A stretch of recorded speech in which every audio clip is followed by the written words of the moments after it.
This is going to be a quick video on my vertical angle and L-slide buffer setup for Stallord skip.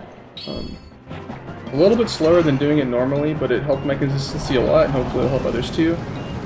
Just to kind of give a little bit of context about this video before we start, I'm assuming you know how to do Stallord skip, or at least have a basic understanding. I'm not going to go into detail about the position setup, or the horizontal angle setup, or like the bomb booster or the wall clip or anything. This is strictly for the two things I mentioned at the start.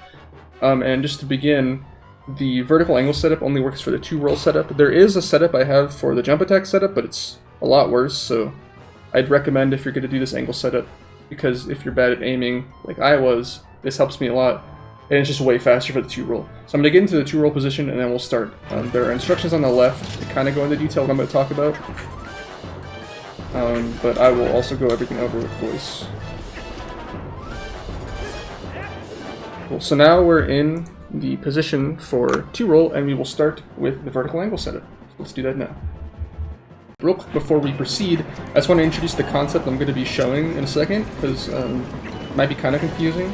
But what we're going to be using for the vertical angle setup, at least one of the components, is that I found that if you're in C up and you're at some given angle, if you hold C up and press A, it'll exit C up and re-enter C up one frame after each other with no gap.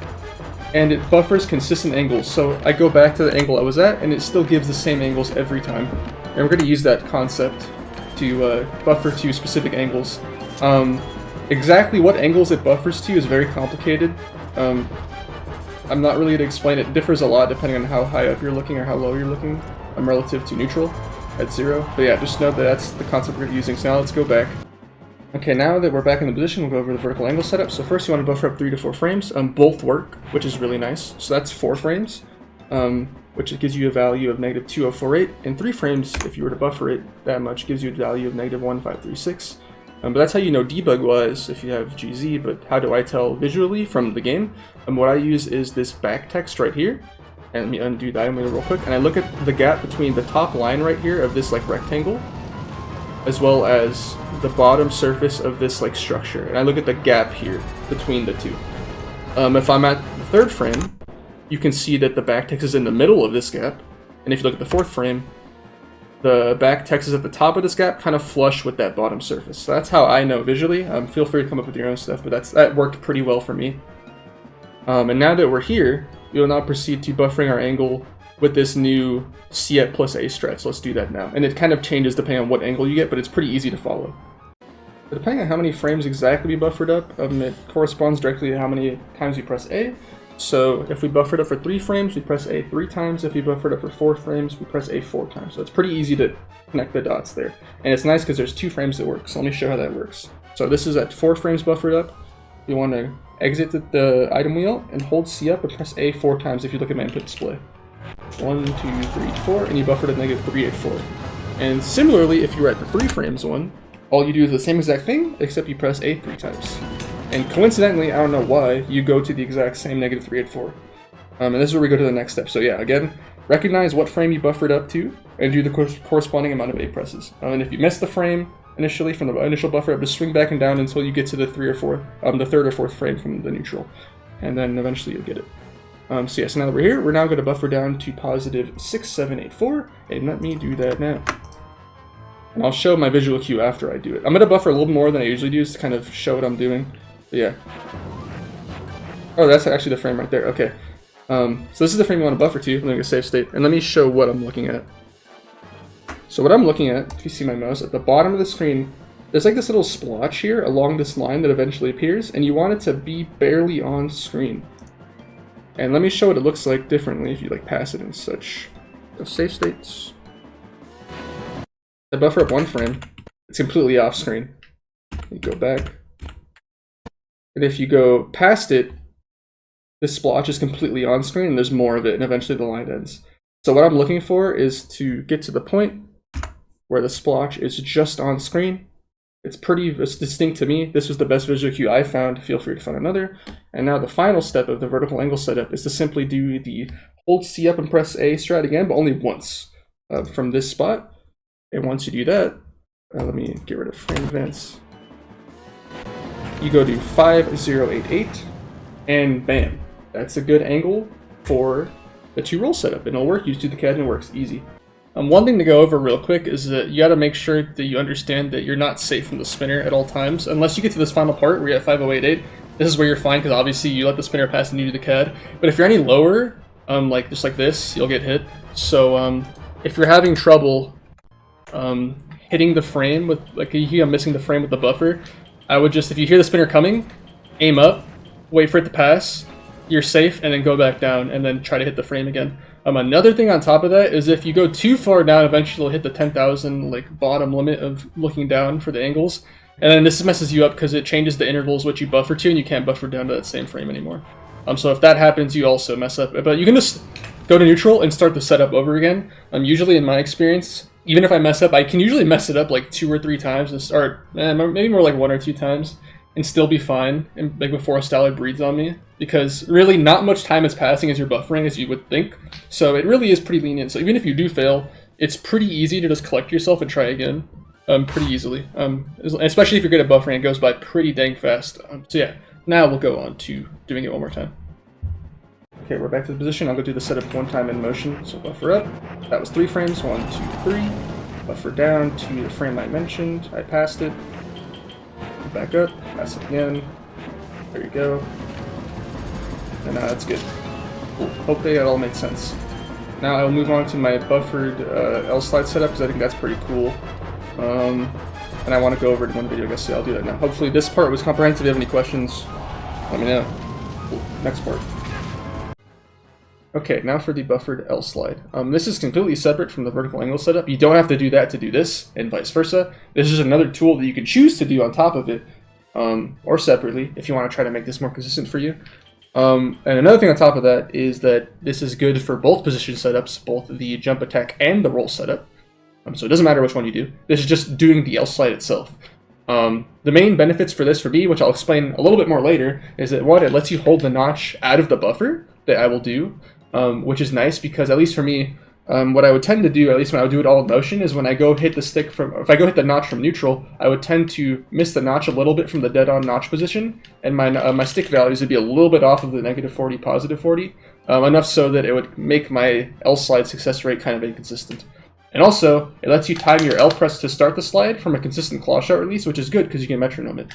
And I'll go into more details later. But first, before I actually do it, I'll show the concept that goes into how you buffer from this. Because usually, as you're aware, as opposed to C-upping, when you're like aiming with the claw shot and some other items, you can't pause buffer or item wheel buffer. However, I found that if you press L and then the D-pad or the pause button immediately after, or close enough after, you're actually able to get an input or a buffer into it as the camera transitions. So I showed it off with the D-pad and now with the pause. Either one works, but D-pad's better because it's a lot faster than actually pausing. The thing about this is if the D-pad is close enough to the L press, frame-wise, you actually retain your angle. So I'm aiming at -4, or let's just go to -5941. I did it, and I retained my angle, and that's pretty cool, and I'm still able to buffer. The thing about that is the D-pad input has to be on the same frame as the L press, or only 1 frame late of the L press. If it's any later, your angle will change. If it's any sooner, obviously it's before the L press, and then you'll just get eaten. Like the input will just get eaten. I will put a small caveat or like asterisk on that frame window. I would double check it yourself just to make sure. This is what I found, but I'm not the most technical person. I tend to like overlook pretty simple things sometimes. But yeah, so change angle if you're late, as I show.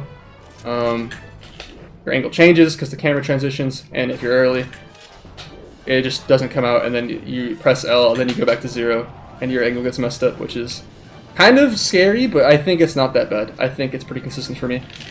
2 frames is not that bad. And if you do mess up, you have to do the angle setup again from before, or just line up again, which is kind of scary. So take it as you will. Balance the pros and cons. But why this is good is because from here, if I am to let go, so make a save state here. Let me make the save state. Oh boy, I'm not tabbed in. If I release the claw button that it's on, and I press B, it shoots on the first possible frame. And that's pretty cool, because when you shoot, stick values no longer move where you aim, so that lets you hold the notch before the L slide from out of the buffer, because you already shoot on the first possible frame, so there's no chance for the aiming position to change, so that's pretty cool. And 2, because it always releases in the first frame, you can metronome the L press from a consistent input that closes the item wheel, so from the B button. That's pretty cool. So yeah, that's how I make that work, and now I will show it off. Okay, now we're back in the position and angle needed to start the L slide. Again, this works for either the jump attack and the roll setup, so what we're going to do is we're going to pull the claw shot, spinner passes, and do the L plus D-pad input that I mentioned before. Retain our angle while getting an item wheel buffer. And now what I'm going to do is I'm going to press a B or D-pad, whatever you choose, to close the item wheel, followed by an L press 11 to 14 frames later in order to start the L slide, all while holding the up left notch that we need to start the slide. Caveat on the frame window, because I checked it myself, but I could be wrong. I'm not exactly the most like nitty-gritty person. I kind of just did a pretty low effort check, and that's what I found, but take that as a caveat. Again, I don't want to spew wrong information. That's just what I found, but check it if you're interested. And what I use to time these two inputs back to back is I use a metronome, and personally I use a 130 BPM. I would recommend playing around with it a little bit because reaction may differ from person to person, and also you could double it to mess around with subdivisions to better time it. It sounds like this. And again, I'm going to press B on the first beat I decided to start on, and I'm going to press L on the second beat right after that. And that works for me to time it. Again, mess around if you want to. All while holding the notch, so I'm going to do that now. Play the metronome. B on beat 1, L on beat 2. Cool. I did that. Let me stop the metronome. So now the metronomes, or now the L slide started. Now at some point, while still holding L, I have to switch to a down left notch. However, really big caveat for this, really big caveat, is when I show. So what can tend to happen sometimes, depending on your exact setup, is that you'll hit this corner, this outer corner over here in this wall, and you'll just stop, as opposed to sliding to this corner like you're supposed to. And this is lame. And I don't know why, but for some reason, when you buffer the L slide like this, Link slides more left than usual. And I have no explanation for that. It's just, I know it's a fact because it just happens consistently, and it never happened to me before. And just to really reiterate, this is only because of the buffered L slide. This has nothing to do with the vertical angle setup, so don't worry about that if you're not doing this specifically. So to compensate for that, what we do, or what you have to do, is you have to hold slightly down of the notch, the down left notch, which can be kind of scary because it's like, oh, what does slightly down mean? I don't really like to worry about it too much. At least for me, it feels pretty easy to like not go too far. What I like to do is do like one little baby like movement out of the notch, maybe two, and it usually works. Like 38, 41, 37, 40-ish, or like 42 tends to work. It's pretty lenient, and you'll slide into the corner like usual, and that's pretty cool. But yeah, it's a kind of an unfortunate scenario to be in that it does that. I don't know why, and it might be a turnoff to some people having to do that, but at least for me, from my experience, it hasn't been that bad. It's pretty easy to just hold slightly down on the notch and not mess up. But yeah, that's what you have to do. Now I'll go through it one more time, and then we can end the video. So I'll do it one more time in motion so that I don't talk the entire time and just see it in motion. Cool, let's go. Okay, now I am back to do the buffer L slide one more time. So exit the claw, spinner passes, do the L plus D-pad to buffer the item wheel, release claw, hold the notch, B followed by L. Now hold the slightly down of the second notch, and then bam, should work. Easy peasy.